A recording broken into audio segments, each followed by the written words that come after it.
हमारे पास में कोई ना तो तंत्र है, ना हमारे पास में मंत्र है, ना हमारे पास में कोई भभूति है, ना हमारे पास में कोई बेल है, ना हमारे पास में कोई श्रीफल है जो हम आपको दें।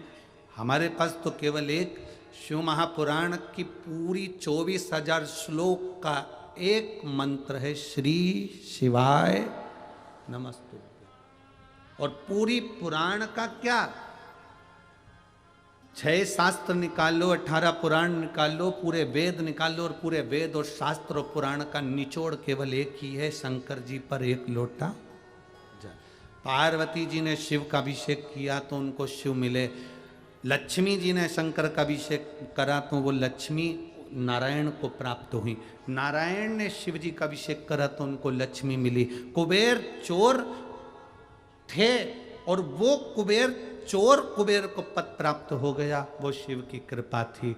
राम जी को अगर लंका पर विजय मिली तो शंकर को एक लोटा जल चढ़ाने से। भगवान कृष्ण के घर में 16,108 रानियां थीं, एक भी औलाद नहीं थी।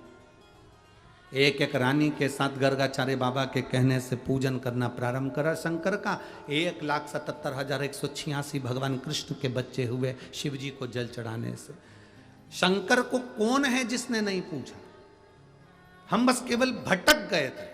हमें लगता था हम यहाँ जाएंगे तो यहाँ से फायदा हो जाएगा, यहाँ जाएंगे तो यहाँ से फायदा हो जाएगा, वहां जाएंगे तो वहां से फायदा हो जाएगा। लोगों ने केवल तुम्हारा देखा जाए तो तुम्हारे धन का शोषण करा है कि हमारे पास आ जाओ, हम तुमको अच्छा कर देंगे, हम तुम्हें सुख दे देंगे, हम तुम्हारे घर में ऐसा कर देंगे, हम शांति कर देंगे, हम तुम्हारे घर में ऐसा कर देंगे। लोगों ने केवल तुमसे धन खींचा और उसको पूर्ण तरह से तुम्हारे हृदय से फिर सनातन धर्म दूर होता चला गया कि ये तो सब ढोंगे, प्रपंच है, छल है। लोगों ने उसको ये मानना चालू कर, पर धीरे धीरे आप लोगों ने जो शंकर को एक लोटा जल चढ़ाना प्रारंभ करा, ये समझ गए आप कि राम जी ने शिव को भजाए, कृष्ण ने शिव को भजाए, जनक जी ने शिव को भजाए, दशरथ जी ने शिव को भजाए, दत्त ने शिव को भजाए, स्वामी समर्थ ने शिव को भजाए, हरि विठल ने शिव को भजाए। ये तुम्हारी समझ में आ गया।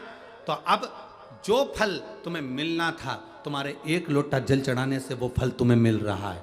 हमने तो पत्र में पढ़ा था कि उसके गले में 2 गांठ थी, वो बेटा कहता है मेरे गले में 3 गांठ थी, जो मेरे बाबा ने मेरे गले से गांठों को मिटा दिया। अब तुम समझ गए कि शंकर को जल चढ़ाने का फल क्या होता है।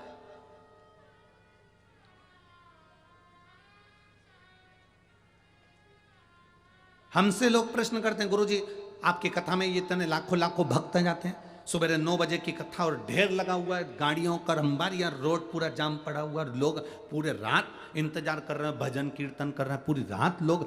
एक रात्रि तो लोगों का ऐसा निकलता है, कथा के समापन के 1 दिन पहले की जो रात्रि होती है, हम उसको अपनी भाषा में शिवरात्रि कहते हैं।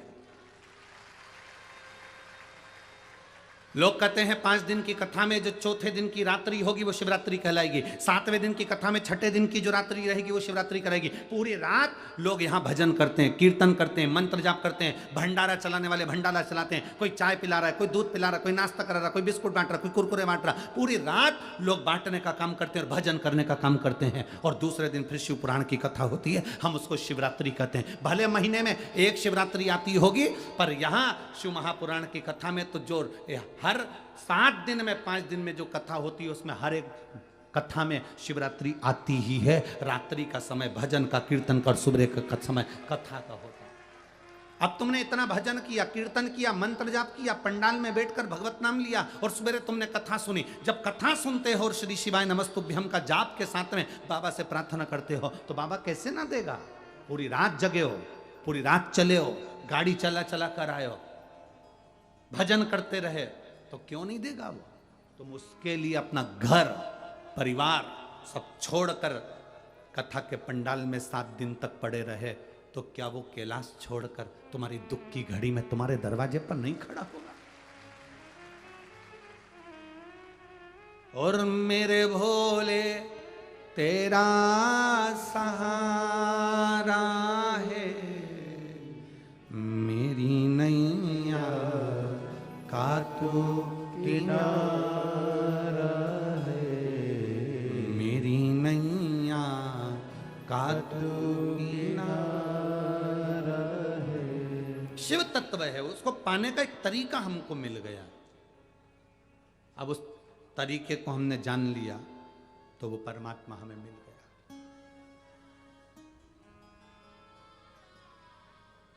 मोबाइल पर चलते हो तो कभी कभी रास्ता भटक जाते हो तो अपने मोबाइल में से गूगल सर्च करते हो और मैप निकालते हो। बोलो सही है?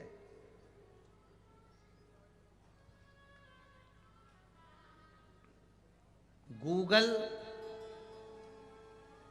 गाड़ी में जाने का रास्ता बता देता है।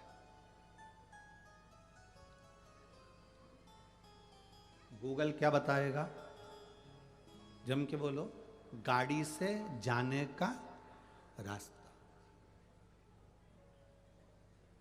आजकल ड्राइवर बड़े चतुर हो गए, वो गूगल मैप लगाकर और बोल दो उनको कि हमें श्रीमान जी के यहाँ जाना, वो उस पर टाइप करके लगा देते हैं और बिल्कुल उसी के दरवाजे पर पहुंचा देते।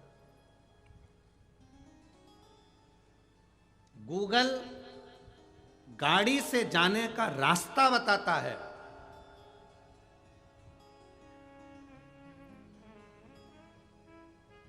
गूगल गाड़ी से मंजिल तक पहुंचा देता है।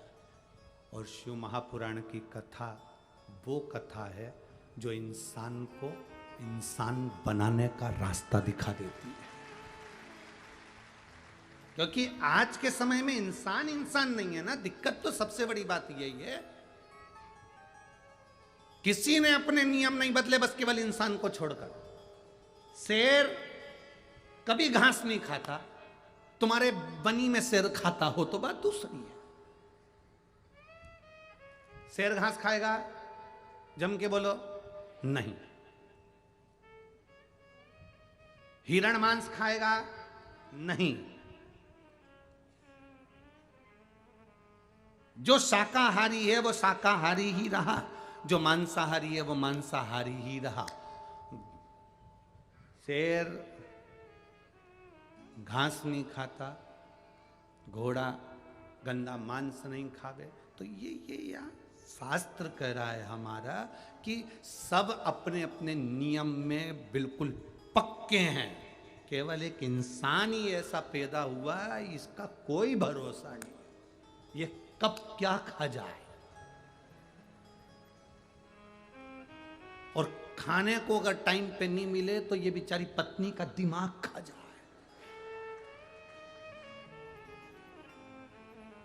तेरे को तो कोई सुधि नहीं है?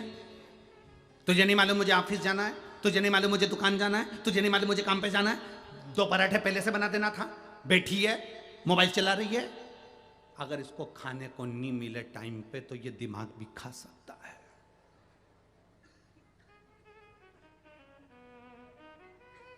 कोई भरोसा नहीं। शेर का भरोसा है कि ये घास नहीं खाएगा। अच्छा, सांप जहरीला होता है कि नहीं होता? अरे बोलो तो जम के। होता है। सांप तुम्हें दिखेगा तो तुम समझ जाओगे कि इसमें विष है, ये कहीं मुझे डस ना ले। अब तुम्हें कैसे बताएं कि सांप से ज्यादा जहरीले हैं? ये कब डसेंगे? सांप तो पहचान में आ जाएगा कि डसेगा। इनको कैसे पहचानोगे कि ये? बोलूं? नहीं बोलूं? नहीं बोलूं। सांप को कैसे? सांप पहचान में आ जाएगा कि हमको डसता है, तुम दूरी बना लोगे। इंसान इंसान को डसने में लगा हुआ है, इंसान इंसान को खाने में लगा हुआ है, इंसान इंसान को चोट पहुंचाने में लगा हुआ है, इंसान इंसान के व्यापार को नष्ट करने में लगा हुआ है। कैसे फायदा उठाया जाए, कैसे, और फायदा उठाकर कैसे लात मारी जाए, ये इंसान जानता है।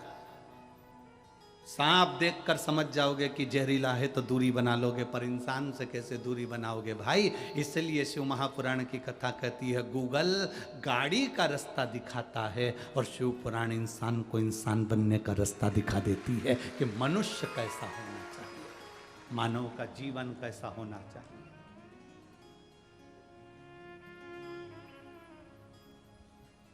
किसके भरोसे रहें?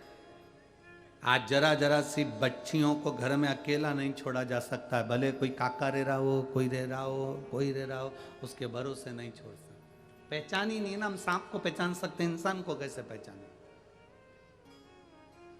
हम ऑफिस जा रहे हैं, नौकरी कर रहे हैं, दुकान जा रहे हैं, व्यापार कर रहे हैं, किसका भरोसा, कौन का भरोसा, किसके भरोसे चल, हमें नहीं। पर आपसे निवेदन है, दुनिया के आश्रित होकर भले ना चलिए, पर मेरे परमात्मा के, मेरे शिव के आश्रित होकर चलिए। और अंत समय प्रभु आना पड़ेगा, वचन दिया तो निभाना पड़ेगा। आए ना आए प्रभु कुटुंब कबीला, अंत समय प्रभु आना पड़ेगा, वचन दिया तो निभाना पड़ेगा। आप परमात्मा पर आश्रित होकर चलो। मंदिर जा रहे हो,